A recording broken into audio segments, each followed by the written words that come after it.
करे लतबा अरे सेटिंग करा के योरी रहे तहरे साला बेरी बेरी फोनवा के काहे करे लतबा अरे सेटिंग करा के आइलो बानी रहे तहरे साला तब काहे पीछा करेला हमरो अब काहे भरेला। अरे धोखा हुआ ओरिजिनल बात सुनिए ना कि रहलू सेटिंग करवाले जवाना से रहलू सेटिंग करवाले जवाना से बताओ करो बिया तो रहलू सेटिंग करवाले जवाना से बताओ करो बिया।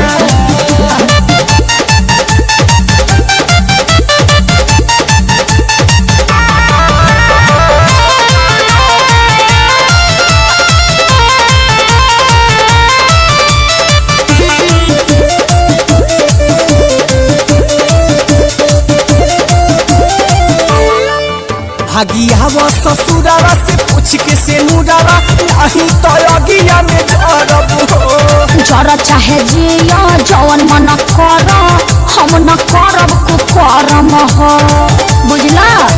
अरे सलाई लिया रे भागिया वो ससुरावा से पूछ के से मुरावा नहीं तो अगिया में जरब हो जरा चाहे जिया जवन मन कर हम न करब को करम हो ढेर कुछ कैनी तहरा खातिर अब हम करी का। एक हेल्प और कर दीजिए कि रहलू सेटिंग करवाले जवाना से रहलू सेटिंग करवाले जवाना से बताओ करो बिया तो रहलू सेटिंग करवाले जवाना से बताओ करो बिया।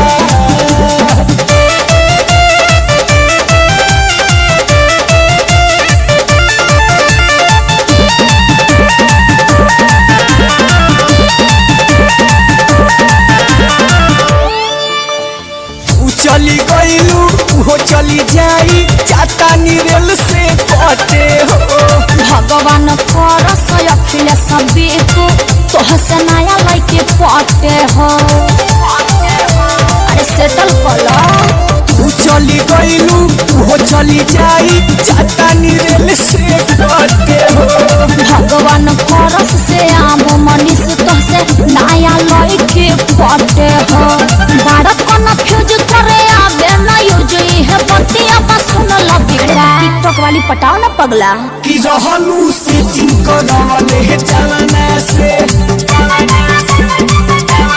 रहलू सेटिंग करवाले जवाना से बताओ करो बिया कि जिससे कमिट करा के गई थी होगी निकली धोखेबाज नतिया के बाड़े मुँह अबे अते खाड़े मुँह अबे।